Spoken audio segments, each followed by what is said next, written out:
muy bien, se ve muy bien. Bueno, pues encantada a Te todos de presento Raquel. sí, perfecto. Fenomenal, pues bueno, es un placer presentar a Raquel Álvarez García, que como veis ahí en la presentación es la jefa de servicio de psiquiatría del Hospital El Rey Juan Carlos y es profesora asociada de medicina en la Universidad del Rey Juan Carlos y nos va a hablar hoy en esta tercera sesión que tenemos de la salud mental, del bienestar, que es tan importante en los pacientes con ictiosis. Obviamente, muchas de las cosas que diga nos van a servir también a todo el que no tenemos ictiosis, también a los que acompañamos a los pacientes y, por supuesto a los protagonistas de estos que sois vosotros. Así que para mí es un placer que esté aquí y ya te dejo que comiences. Bueno, a modo de también de introducción un poquito de la asociación, como te decía cuando nos conectamos, te queremos dar las gracias. Almudena, por supuesto, a Ángela, que siempre está ahí, y a ti, Raquel, por estar con nosotros, por acercarte a conocer desde el punto de vista psicológico una enfermedad como la ictiosis, que tiene mucho que decir. Y yo estoy bastante seguro de que después de este taller todos vamos a tener más herramientas para nuestro día a día que nos van a servir y nos van a ser de muchísima utilidad. Y algo me dice que también los cortes que podamos hacer de esto para las redes y demás también van a ser bastante consultados porque yo creo que es un tema que interesa mucho a la gente. Así que desde ahora y hasta el final, pues somos todos tuyos. Pues muchísimas gracias, Samuel, Almudena y Ángela también, que está ahí de apoyo.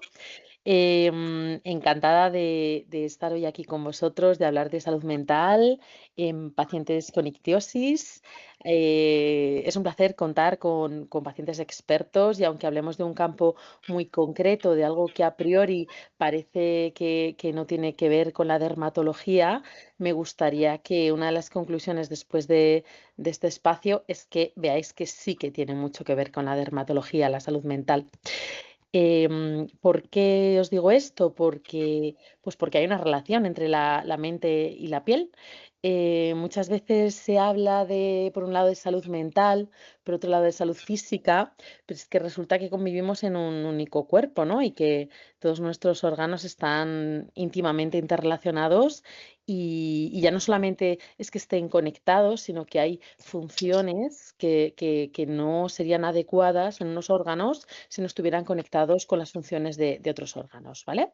Entonces, fijaros si están conectadas la piel y la mente, o, como decimos en medicina, el sistema nervioso central, que proceden de un mismo origen embrionario, ¿no? Es decir, cuando estamos en el vientre materno y somos embriones, la piel y el sistema nervioso proceden de la misma sección que se llama ectodermo.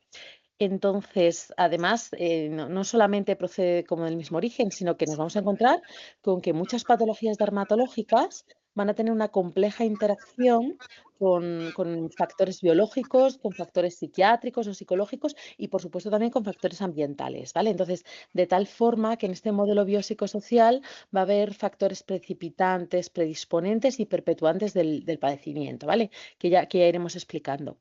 De tal forma que va a haber una especie de mecanismo de retroalimentación que va a estar regulado mediante conexiones nerviosas que va a facilitar pues, una homeostasis cutánea, ¿vale? En definitiva, como os digo, hay una conexión directa entre toda la parte del sistema nervioso central y nuestra piel.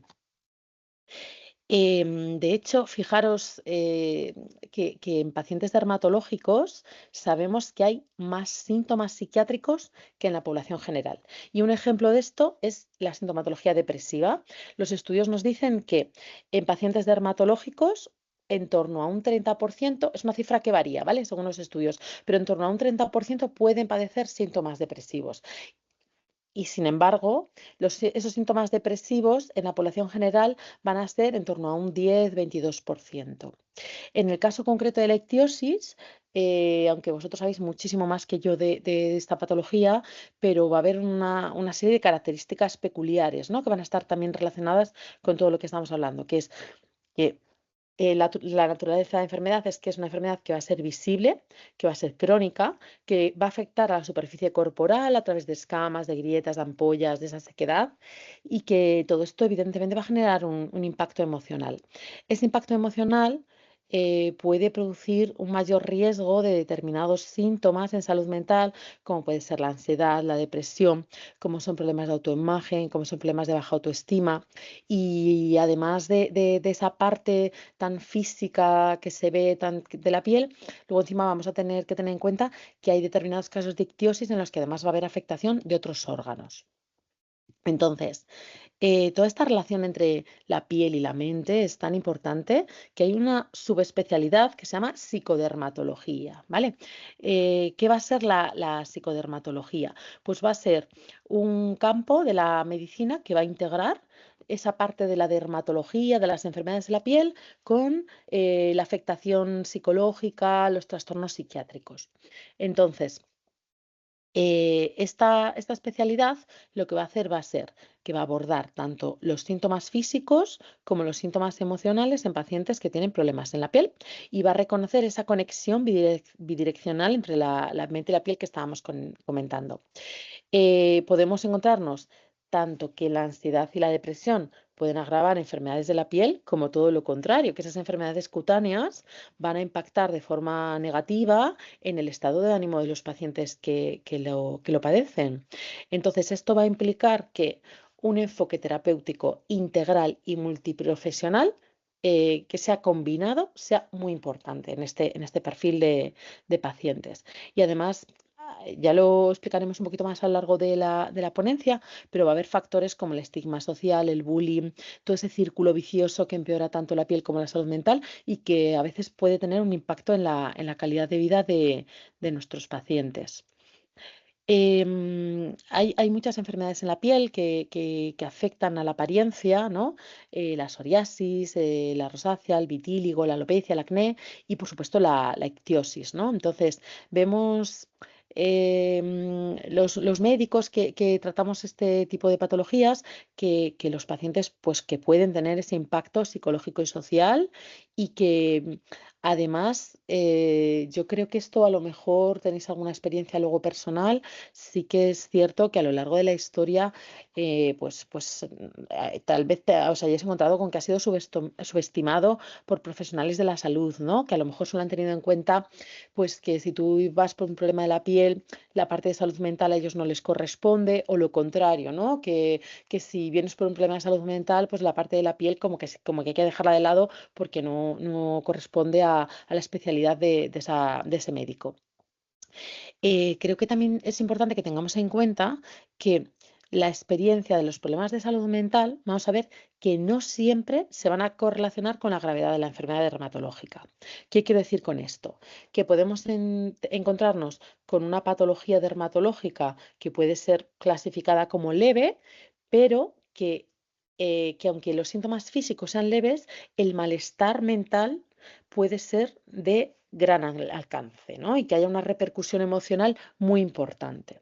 E incluso también nos podemos encontrar lo contrario, personas que tienen una enfermedad física grave o una patología dermatológica grave y que no tiene por qué haber detrás un padecimiento y un sufrimiento psíquico muy, muy potente. Depende mucho de cada persona. En psicodermatología, pues podemos actuar sobre diferentes tipos de enfermedades, ¿no? Tanto en trastornos psiquiátricos como manifestaciones cutáneos. Un ejemplo de esto sería pues la tricotilomanía, que seguro que os suena, ¿no? Que es estas personas que se arrancan el pelo. También nos vamos a encontrar con problemas dermatológicos que están influenciados por la mente, que empeoran con el estrés o las emociones, pues por ejemplo, como puede ser el acné, ¿no? Que tú tienes acné en la piel y que si tienes mucho estrés, pues vas a tener un empeoramiento de ese acné. Y luego un tercer grupo que va a ser el impacto emocional de enfermedades crónicas, ¿no? Como enfermedades cutáneas van a afectar a la calidad de vida, a la salud mental de los pacientes. Pues imaginaros, por ejemplo, un paciente con vitíligo bueno, que tiene unas lesiones visibles y que se meten con él, que eso le genera mucha angustia y que eso puede repercutir además negativamente en su enfermedad de la piel. En, En el caso de la ictiosis, yo creo que sobre todo van a ser importantes el punto 2 y el punto 3, ¿no? Esa interrelación entre la parte de la mente y la piel y que es tan importante, y yo creo que aunque sea un poquito más técnico, pero es interesante que hablemos de algunos mecanismos, tanto biológicos como psicológicos, que van a estar implicados entre las enfermedades de la piel y la salud mental. Seguro que a todos os suena el famoso cortisol, ¿no? El cortisol y el aumento de cortisol. Entonces, ¿qué sucede con esto?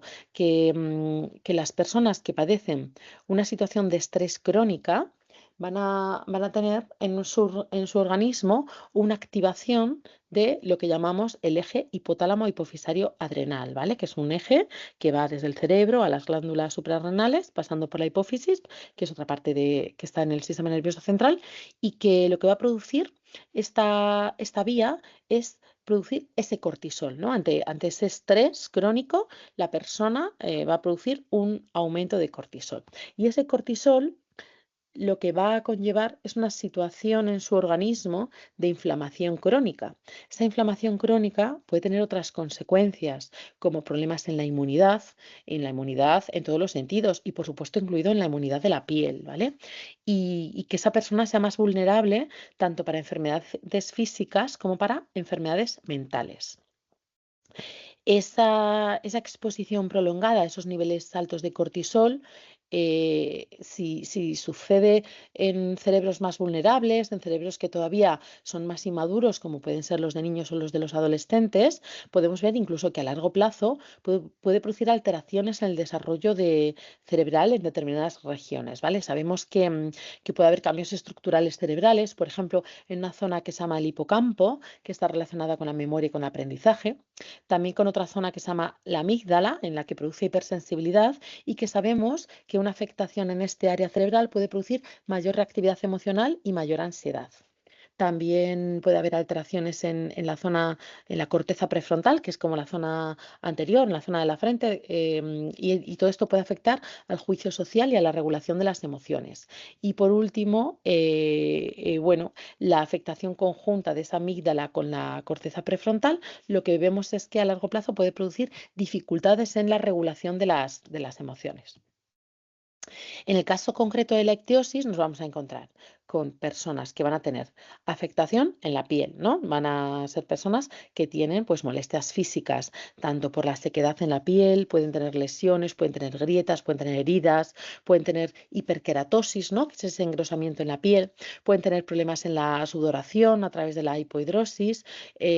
Todo esto también va a provocar una intolerancia en el calor, en la regulación de la temperatura, según el nivel de las lesiones, pero se pueden producir limitaciones en el movimiento, se pueden producir dificultades en la escritura, al caminar, al conducir, y además, como decíamos antes, puede haber pacientes que tengan afectación de otros órganos, ¿no? Como puede ser la vista, el oído o el sistema nervioso central. Entonces, en esos mecanismos biológicos, ¿cómo van a afectar en el caso concreto de la ictiosis? ¿Cómo les va a afectar el estrés? Pues va a haber, por un lado, un impacto directo en la piel, ¿no? Se puede producir una intensificación del picor, que lo llamamos prurito, ¿no? Los médicos, y en el paciente se puede producir incluso mayor rascado. Esto puede provocar además mayor inflamación, mayor enrojecimiento, y todo eso de forma secundaria puede empeorar la ictiosis, ¿no? Las lesiones.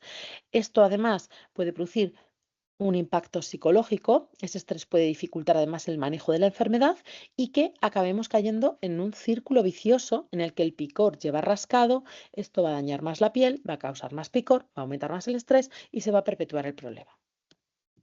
Los mecanismos biológicos, evidentemente, son muy importantes, pero también los psicológicos, ¿vale? Además de una situación de estrés crónica que pueda estar viviendo esa persona y todos estos mecanismos que hemos explicado, puede haber sucesos vitales estresantes, ¿no? Pues un divorcio o cualquier cuestión que no, un fallecimiento familiar. Y de forma puntual, lo normal es que haya una situación de resiliencia en el cerebro, pero si son constantes, si se perpetúan, si se se cronifican, como os digo, esa situación estresante pues puede llevar a que se provoquen alteraciones neuronales permanentes que predispongan a largo plazo a presentar síntomas de salud mental. Además, hay personas que tienen lo que llamamos la triada cognitiva de Beck, ¿no? Puede ser alguna de estas situaciones o incluso las tres, que es gente que tiene esa tendencia como al pesimismo, ¿no? Una imagen negativa de sí mismo y que tiende mucho a la idea de las cosas están mal porque yo me encuentro mal. También la idea de una interpretación negativa de las experiencias, ¿no? Es que todo me ha salido mal siempre. Incluso son personas que en esta visión negativa pueden muchas veces anticiparse al fracaso y al futuro. Y esto pues produce una sensación de bloqueo y de evitar hacer cosas porque se anticipan y piensan que es que les va a salir todo mal también en el futuro. Otro mecanismo psicológico del que hablaremos posteriormente es el tema del acoso, ¿no? A priori, el acoso se considera una adaptación evolutiva, ¿no? El propósito del acoso es alcanzar un estatus alto, dominar a los demás, acceder a recursos, asegurar la supervivencia, ¿no? Es como la ley del más fuerte. Y esto, el que lo produce, pues a priori le puede producir como vivir más tranquilo, ¿no? Incluso a nivel biológico, antropológico, un poco de los animales, sería como permitir incluso más oportunidades de apareamiento. Pero claro, esto en la ley de la selva es muy diferente de una sociedad evolucionada como es la nuestra, ¿no? Entonces, realmente en la sociedad actual lo que vemos que produce el acoso es graves consecuencias en las víctimas. Otro mecanismo psicológico va a ser el tema de la imagen corporal, que en pacientes con enfermedades dermatológicas y en pacientes con ictiosis es muy importante. Todos tenemos en mente cómo la imagen corporal en la sociedad actual pues influye, ¿no? en la salud mental. Todos conocéis esta película, la de la sustancia, que se hizo muy, muy famosa el año pasado y de cómo la protagonista pues acababa muy mal por esa obsesión por el aspecto físico, por la juventud, por tener la piel perfecta, por tener un cuerpo perfecto, ¿no? Esto es algo que nos muestra de forma muy, muy dura la película, pero que también lo vemos a diario en las redes sociales, ¿no? Estamos desgraciadamente hartos de ver cómo los chavales jóvenes, especialmente las chicas, pues O sea, se obsesionan por completo con los filtros de Instagram, con el aspecto que tienen las famosas, que todos sabemos que es irreal, ¿no? Que esa visión de perfección está totalmente controlada por las redes sociales y que no existe en la realidad. Que si viéramos a Kim Kardashian en la vida real, seguramente encontraríamos que no tiene esa piel tan perfecta y que tiene también sus defectos, ¿no? De hecho, a mí me parece muy interesante un artículo que publicó El País hace un tiempo, que fijaros el título, que se titula Diferente canon, misma obsesión. La piel perfecta de la generación Z es la delgadez de las millennials. Bueno, la verdad que me parece que refleja muy bien lo que está pasando, ¿no? Yo que soy una época millennial, precoz, generación X tardía, viví una época en la que la gran obsesión de mi generación era la delgadez, ¿no? Los problemas alimentarios. Esto, por supuesto, no ha desaparecido, pero ahora, sobre todo, lo que vemos en las chicas jóvenes y en las niñas, en las adolescentes, es esta gravísima obsesión que no existía antes por el tema de la piel. Seguro que os suena a todos lo del skincare, Sephora, que vende cosméticos para niños, ¿no? Este gravísimo problema que hay y que las compañeras de dermatología siempre cuentan que en las consultas les llegan pacientes pues que se provocan muchas veces daños en la piel por usar unos productos que no tienen que utilizar, ¿no? Entonces, en este contexto social en el que estamos viviendo, de esta obsesión por la piel, por la perfección, por la imagen corporal, pues nos vamos a encontrar con que esa piel va a proporcionarnos una identidad, ¿no? Es nuestra tarjeta de presentación. Aquí estoy yo a través de mi piel. Y claro, ¿qué sucede en enfermedades crónicas? Pues que se pueden provocar unos cambios corporales que van a afectar a esa imagen corporal. Y cuando esos cuerpos cambian por una enfermedad, nos vamos a encontrar con que, por un lado, puede, eh, va a afectar a la relación de nosotros con nosotros mismos, ¿vale? Y también a la relación de nosotros con el mundo exterior, con cómo nos ven los demás. Entonces, puede darse escenarios en los que haya personas que digan, es que yo me siento extraña en mi piel o me siento extraña en mi cuerpo, es que no me reconozco y que haya pues como que adaptarse a tanto a reconocerse uno mismo como a lidiar con esa forma en la que nos ven los demás, ¿no? Y que muchas veces cuando hay un cambio en el aspecto físico, del tipo que sea, corporal, en la piel, por los años, pues muchas veces produce reacciones normales a esa sensación de pérdida de identidad y que pueden ser adaptativos si no nos generan una disfuncionalidad, ¿no? Pues que nos genere cierta tristeza o cierta preocupación. El problema es cuando se descontrolan, ¿no? Y aquí quiero volver a remarcar lo que decíamos antes, que la gravedad clínica no siempre se va a correlacionar con ese malestar subjetivo, ¿vale? Y que va a haber pacientes que van a experimentar una angustia muy importante pero que los profesionales de la salud a veces no la observamos bien. Y un ejemplo van a ser los adolescentes, ¿no? Hay adolescentes que tienen lesiones por el acné y que fijaros que esto que nos puede parecer, pues a priori, un problema dermatológico menor en comparación con otros problemas, ¿no? Pues hay estudios que nos dicen que estos pacientes van a reportar una peor imagen corporal que otros que tienen afectaciones congénitas que son enfermedades de la piel más graves. Además, también hay que tener en cuenta que va a haber diferencias entre hombres y mujeres. Cómo la sociedad nos ve a las mujeres, cómo se exige el aspecto de la mujer que sea mucho más perfecto que los hombres, también tiene luego sus consecuencias en cómo repercute a unos y a otros los cambios físicos. Y aquí, evidentemente, en todo esto va a tener un papel muy importante el tema del bullying, ¿no? También el estigma social y la calidad de vida. Entonces, ¿a qué llamamos bullying? Bueno, llamamos bullying a una situación de acoso escolar, que esto es un espectro, ¿vale? Y muchas veces nos encontramos con que en el adulto se transforma en una situación de acoso laboral.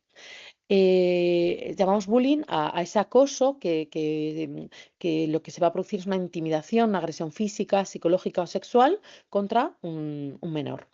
La característica del bullying es que va a ser repetido, se va a producir un daño, un temor y puede haber una sensación de tristeza, ¿no? Y va a haber un abuso sistemático de poder. Va a tener graves consecuencias y puede ser un factor de riesgo para otros problemas. Y va a ser un problema no solamente de la persona que lo sufre, ¿no? Sino de toda la comunidad. Es un fenómeno de siempre. Esto no es un fenómeno que de repente solo se produzca en el año 2026, ¿no? Es algo que se ha visto siempre. Lo que pasa es que lo que se ha cambiado es cómo la sociedad ve ahora el bullying, ¿no? Entonces, antiguamente se consideraba una conducta normal y no un problema social. Y fue este autor, Dan Olweus, cuando en el año 1993 empezó a hablar de este problema y lo que hizo este señor, que es de origen noruego, es hacer unos estudios sobre población que había vivido en los años 70 y adolescentes que se habían suicidado, ¿no? Y ver por qué se habían suicidado.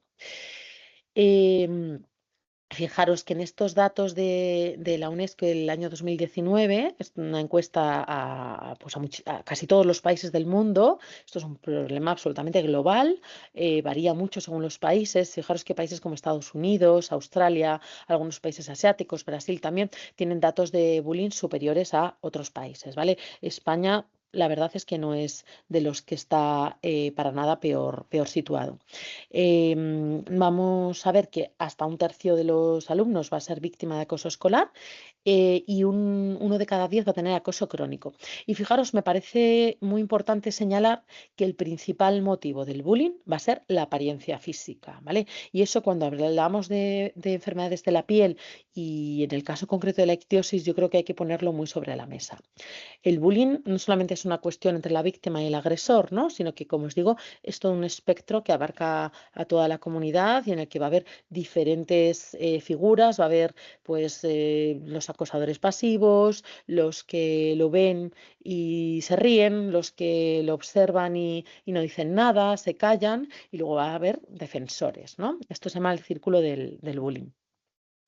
¿Qué pasa en el caso del bullying en las enfermedades de la piel? Pues nos vamos a encontrar que se produce bullying en muchas patologías, ¿no? El acné que comentábamos antes, la psoriasis, la alopecia también, el vitíligo, dermatitis atópica, epidermolisis, hidradenitis supurativa y, por supuesto, en la ictiosis.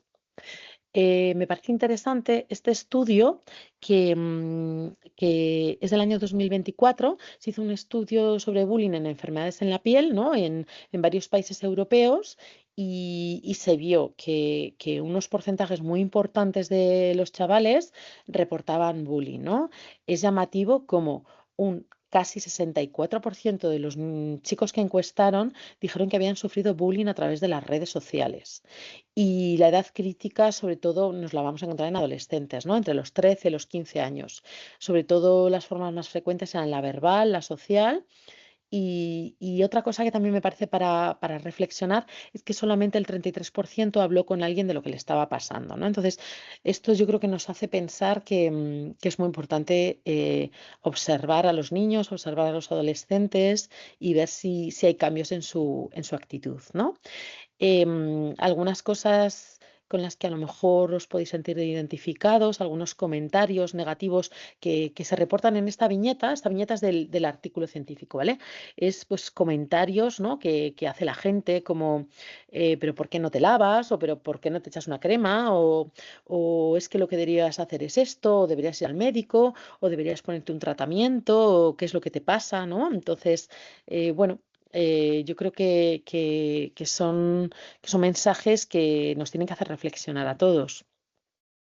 El bullying es algo absolutamente clave en las enfermedades de la piel, en la ictiosis, pero también el estigma, ¿no? El estigma van a ser ideas negativas y a menudo falsas. Por un lado, vamos a tener el estigma experimentado, como veíamos en la viñeta anterior, ¿no? Cuando los demás nos dicen cosas directamente, cuando nos hacen comentarios directos, pero a veces también vamos a tener el estigma percibido, que es el internalizado o el autoestigma, ¿no? Que es nuestra propia percepción individual a esas reacciones negativas y cómo a veces nos anticipamos, incluso aunque nadie nos haga un comentario, pero a veces por la experiencia que hemos vivido ya nos sentimos discriminados, nos anticipamos al rechazo, nos percibimos como alguien incompleto, a veces incluso hipersensible a las opiniones de los demás, tenemos una vivencia de vergüenza, una necesidad imperiosa de mantener nuestro diagnóstico en secreto, de tapar nuestra piel, de tapar nuestro aspecto físico, ¿no?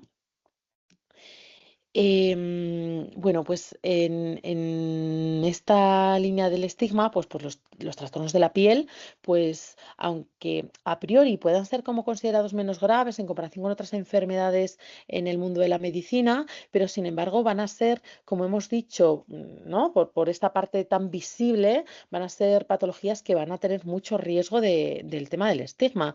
Y bueno, y al final una evaluación médica de la gravedad, de la visibilidad de la enfermedad, muchas veces nos encontramos con que incluso es insuficiente para evaluar ese impacto que está produciendo tanto en el paciente como en su cuidador, ¿vale? Y que, bueno, el estigma puede incluso ocurrir en patologías que sean menos visibles. Y nuevamente nos encontramos con que las niñas sí que reportan que viven más sensación de estigma que los chicos, ¿no? Que los niños. En el tema del estigma muchas veces, esto lo sabréis vosotros perfectamente, y lo veíamos también en esa viñeta, ¿no? Hay una parte como de ignorancia, ¿no? De que la persona no sabe de qué está opinando, no sabe qué está hablando. Incluso a veces hay gente que hace comentarios sin la intención de hacer daño, sino que lo hace simplemente un poco por opinar o por ayudar y no se dan cuenta de que son comentarios dolorosos y que no son bien recibidos. Todo esto es frecuente que pueda repercutir en la calidad de vida de los pacientes, ¿no? Entonces, en el caso concreto de la ictiosis, vamos a ver que hay muchísima heterogeneidad según los subtipos de ictiosis, que nos vamos a encontrar, es verdad, que algunos tipos más graves, ¿no? Que en los que hay afectación de órganos y que todo eso sí que se ha visto que tiene una menor calidad de vida. En un estudio que se ha hecho, se pasó un cuestionario sobre el índice de calidad de vida y fijaros que hasta un 31% de los pacientes indicó que tenía una afectación pues severa o muy severa en su calidad de vida. Y sobre todo ¿con qué se va a relacionar este descenso de calidad de vida según este estudio y este cuestionario? Pues con la intolerancia al calor, con el dolor de la piel, con el picor, con que pueda haber infecciones recurrentes, con esa queratodermia palmoplantar que puede producir limitaciones en la movilidad. Y nuevamente las mujeres, pues parece que las puntuaciones de peor calidad de vida eran superiores a las de los hombres. ¿Qué consecuencias puede tener todo esto en la salud mental de las personas? Pues fijaros que, bueno, hemos hablado de acoso escolar, hemos hablado de que puede haber un deterioro en la autoestima, que puede haber una situación de estigma. Todo esto puede provocar un aislamiento social, un deterioro en las habilidades, en las relaciones sociales, un deterioro en el desarrollo emocional de la persona que vive con la enfermedad, un impacto en esa calidad de vida, en la repercusión funcional y encima la sensación de estar solos, de no tener apoyos, de no tener ayuda, porque cuando se lo contamos a los profesionales de la salud, como que le quitan importancia, nos dicen que la patología no es tan grave y como que lo subestiman, ¿no? A largo plazo, pues como hemos dicho, pues puede haber unas repercusiones psicológicas significativas, ¿no? El miedo a la exposición social, el miedo al rechazo, la discriminación, ese impacto en la autoestima. Hemos visto que la cifra es variable según los estudios, pero puede haber problemas de trastornos de ansiedad, de trastornos depresivos y de trastornos adaptativos en torno a desde un 20 a un 60%, ¿vale? Según la patología y los estudios varían mucho. Se ha visto que puede haber hasta un 10% de personas que puedan tener ideas de suicidio, de hacerse daño. Y también puede haber otras patologías, otros problemas, ¿no? Como puede ser el insomnio, el problema de abuso de sustancias, ¿no? Muchas veces hay gente que consume sustancias un poco con la intención de desconectar, de aliviar ese malestar, ese sufrimiento. También puede haber un trastorno obsesivo compulsivo, ¿no? La obsesión con el aspecto, con la textura de la piel, con la imagen corporal. A veces también se pueden producir autolesiones por rascado y problemas físicos o somáticos asociados. Bueno, y un poco, ¿no? ¿Qué podemos hacer ante todo este escenario? Yo creo que tenemos que diferenciar la parte de la prevención de la parte del tratamiento, ¿vale? Por eso os lo marco como en dos flechitas diferentes. En la primera parte, la parte de la prevención, que está como en la flechita de color turquesa, ¿no? Esto es que aunque no haya ningún problema de salud mental, ¿qué deberíamos hacer, ¿no? ¿Hacia dónde deberíamos de trabajar? Y luego, por otro lado, la parte de tratamiento, que es la flechita morada, es cuando ya hay síntomas emocionales, cómo intervenir sobre esos síntomas, ¿no? Tanto en la parte de la prevención como en el tratamiento, yo creo que no perdamos de vista que el enfoque integral es fundamental, que el enfoque multidisciplinar. O sea, esto no es un problema del paciente, del individuo, de la persona que está sufriendo, sino que es un problema sistémico y en el que tenemos que luchar porque se actúe desde todos los diferentes estratos de la sociedad y del sistema, ¿vale? Entonces, en el caso concreto de la piel, es muy importante la educación sobre el autocuidado de la piel, ¿no? Ahí yo pocos puedo contar en comparación con mis compañeras que saben muchísimo de este tema y la adherencia al tratamiento dermatológico es fundamental, ¿no? Y a las recomendaciones que nos hagan nuestros dermatólogos. Pero esto no es lo único. Como ya sabemos, esto no es un problema solamente de la piel. Entonces, hay que mantener unos hábitos saludables, ¿vale? Y esto se puede aplicar a la vida en general y a casi todo el mundo. Fijaros que en la Universidad de Harvard hizo un acrónimo que a mí me gusta mucho, que lo llama SHELL, que significa escudo en español, y que es como las recomendaciones para proteger el cerebro, ¿no? Ellos hablan de deterioro cognitivo, pero sirve tanto para deterioro cognitivo como para salud mental en general. Entonces, son cosas que nos parecen muy simplonas, pero que es muy importante que no perdamos de vista. Está la parte de sleep, de dormir, ¿no? Que tengamos un sueño de entre 7 y 8 horas al día. La H, que sería How to Handle Stress, que sería cómo manejar el estrés, ¿no? Lo importante que es saber hacer pausas, poner límites, frenar, parar. Trabajar técnicas de respiración, trabajar técnicas de relajación, de mindfulness, de meditación, según el perfil de cada persona, hay gente que se puede beneficiar de unos o de otros, pero en general todo este tipo de recomendaciones, tanto las pausas, la respiración, la relajación, mindfulness y meditación, son todos muy útiles para la mayor parte de la población. La I, que sería interaction, ¿no? Que son las relaciones sociales, el no estar aislado, el mantener conexiones con otras personas, esto es absolutamente importante, ¿vale? Y es algo que estamos viendo ahora mucho con todo el tema de las redes sociales y de esa pérdida de conexión con los demás, conexión de hablar, del contacto físico, ¿no? Que es súper importante y súper sana. La E, que sería de exercise, ¿no? Que es de deporte, que hay que mantener deporte, cada uno adaptado a su vida, a sus capacidades, pero es absolutamente fundamental. La L, que es de learn, que es de aprender nuevas cosas. Esto, por abandonar el colegio, no significa que tengamos que dejar de aprender. Es fundamental seguir haciéndolo a lo largo de toda la vida. Con ancianos se llama rehabilitación cognitiva y esto es fundamental y se ha visto que las personas que mantienen pues un cerebro muy activo y que se dedican a estudiar, a leer, a ver cine, pues son personas que tienen dificultades cognitivas de menor intensidad y más a largo plazo que las personas que no lo hacen. Y por supuesto la parte de la D, que es la de la diet, ¿no? Que tener una dieta saludable. Em, También es importante en la parte de prevención la autoimagen, ¿no? La autoimagen, ¿no? Esa parte de la respuesta a la imagen corporal negativa que va a incluir una parte de apoyo social y de autocompasión, ¿no? ¿Qué es autocompasión? Yo creo que es un concepto muy importante, que es que pensemos cómo le hablaríamos a un ser querido, ¿no? Si una persona a la que queremos mucho nos está diciendo, oye, pues estoy sufriendo por esto que me está pasando, ¿no? ¿Qué actitud tendremos nosotros hacia esa persona? Pues la autocompasión es esa misma actitud hacia nosotros mismos, ¿no? Porque a veces cuando estamos mal, lo que hacemos hacia nosotros mismos es tratarnos peor. Y esto, si lo ponemos hacia afuera, jamás lo haríamos con alguien a quien queremos. Entonces es muy importante esa visión de la autocompasión, ¿no? De cuidarnos, de mimarnos a nosotros mismos.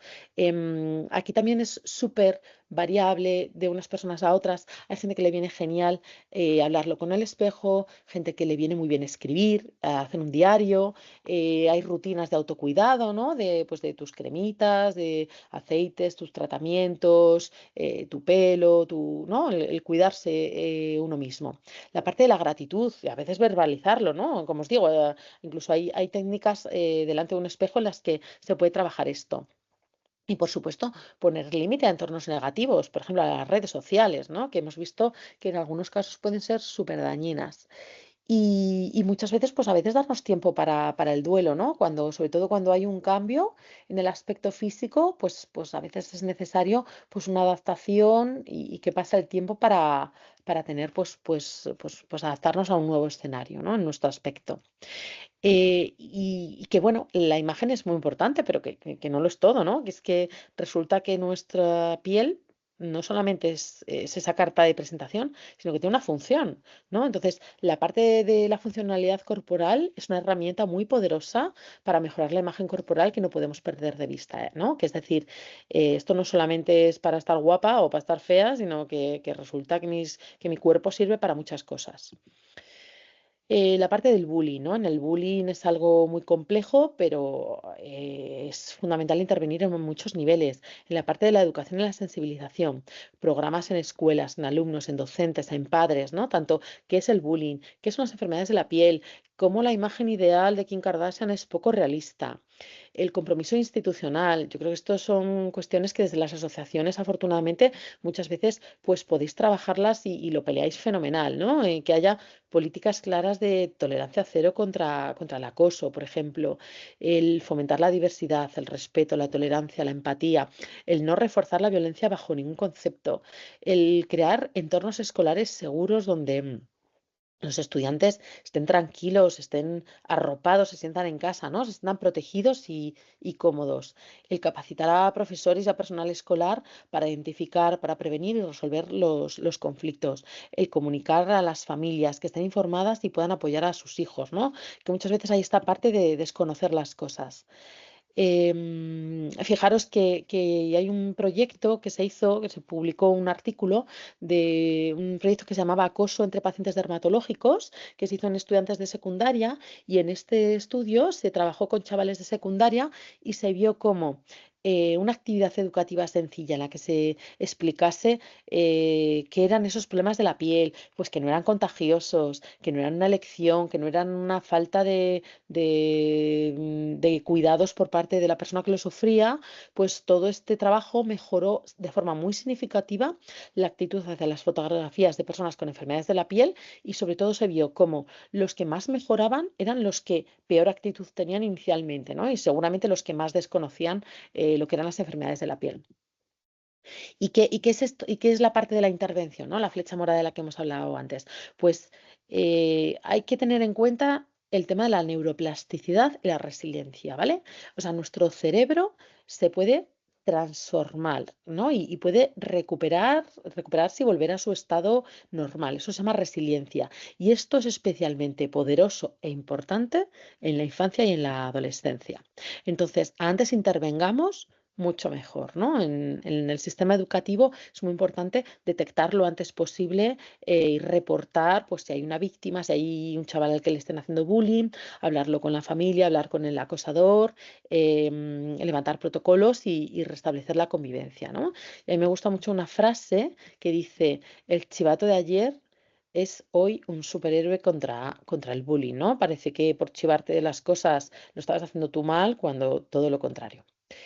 En el sistema sanitario, pues es fundamental que hagamos evaluaciones completas, ¿no? No solamente de la parte física de los pacientes, sino de cómo duermen, qué apetito tienen, cómo están de ánimo y qué calidad de vida tienen. El diagnóstico, por supuesto, un tratamiento integral multidisciplinar, como os decía antes.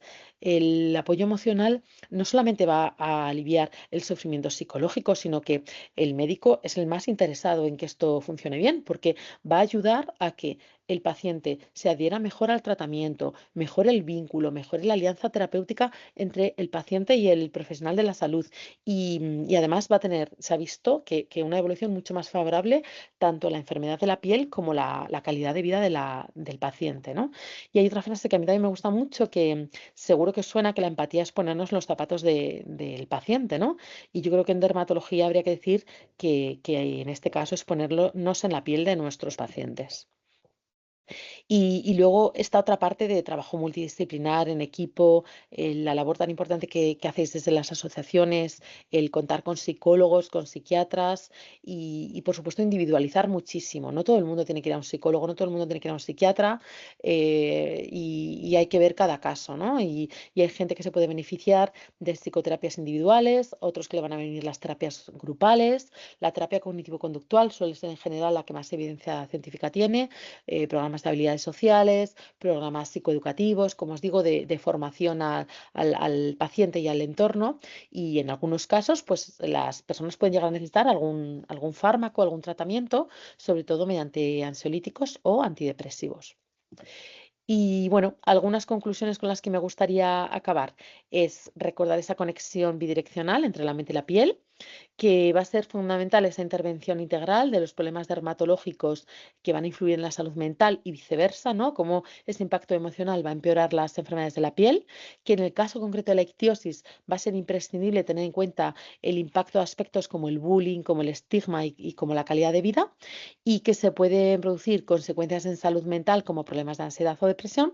Va a ser clave la prevención y el tratamiento precoz, y que la piel no solo protege, sino que también comunica, ¿no? Y que cada vez que tratamos una piel, tratamos una historia, y que es súper importante individualizar y tener en cuenta a nuestro paciente en concreto.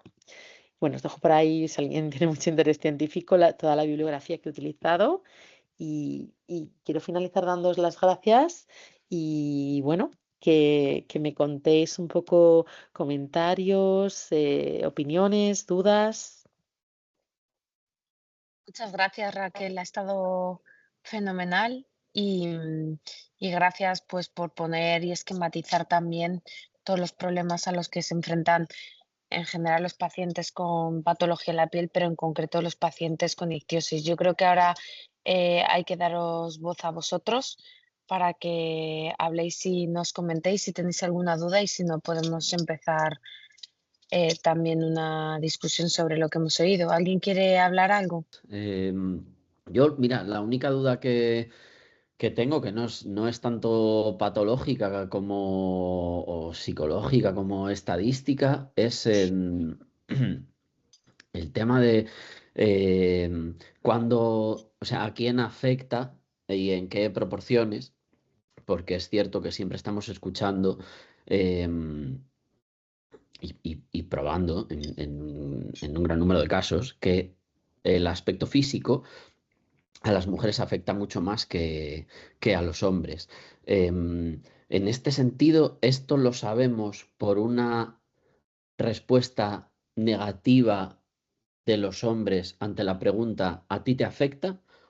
¿O lo inferimos por la ausencia de respuesta? Quiero decir, ¿dicen que no o no se atreven a decir que sí? Los hombres, dices. Sí.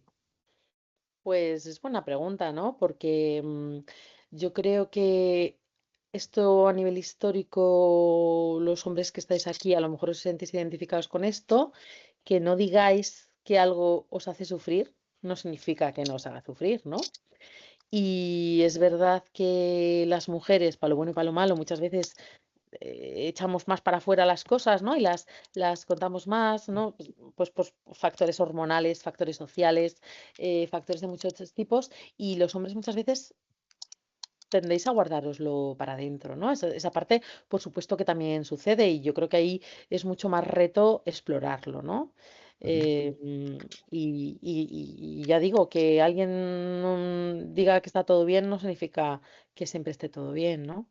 Y en los casos, por ejemplo, en los que un hombre dice que sí, que le está afectando una situación con su aspecto físico y demás, ¿le afecta de una manera similar a cómo le afecta a una mujer que también reconoce que le esté afectando esa situación? ¿O son escenarios diferentes? A uno le suele afectar por una vía y con un desenlace y a otra por otro. Ahí no es tanto hombres o mujeres, ¿no? Yo creo Ujú, que ahí depende mucho de cada persona y que ujú, cada persona es un mundo totalmente. Es que hay gente que, ya os digo, o sea, fijaros, os decía lo de la gravedad, ¿no? Que hay gente que tiene enfermedades de la piel o otras enfermedades muy graves ujú. y no le genera un sufrimiento psíquico. Sin embargo, hay gente que tiene cuestiones que para lo que somos los médicos, ¿no? Por ejemplo, en el caso del dermatólogo, ¿no? El dermatólogo pensar, pues es que es es una afección más leve, ¿no? No tendría por qué afectarte emocionalmente tanto. Y eso a veces sí que afecta mucho. Entonces, ahí sí que hay una parte súper, súper personal de cada uno, ¿no? Que ahí ya no es tan importante si eres hombre o eres mujer, sino con, o sea, porque al final esto ya no solamente va de piel, sino de hombres o de mujeres, ¿no? Es que luego en tu vida hay muchas más cosas, ¿no? Tu personalidad, tu entorno, tu familia, tus vínculos, tu estilo de apego. Entonces, tú eres una ensalada de hormonas, de vivencias, de historias, y todo eso, pues se va a traducir en cómo tú afrontas tus problemas o tus dificultades, ¿no? Entonces, ahí sí que hay, depende mucho de cada uno. A mí me ha gustado mucho la palabra psicodermatología.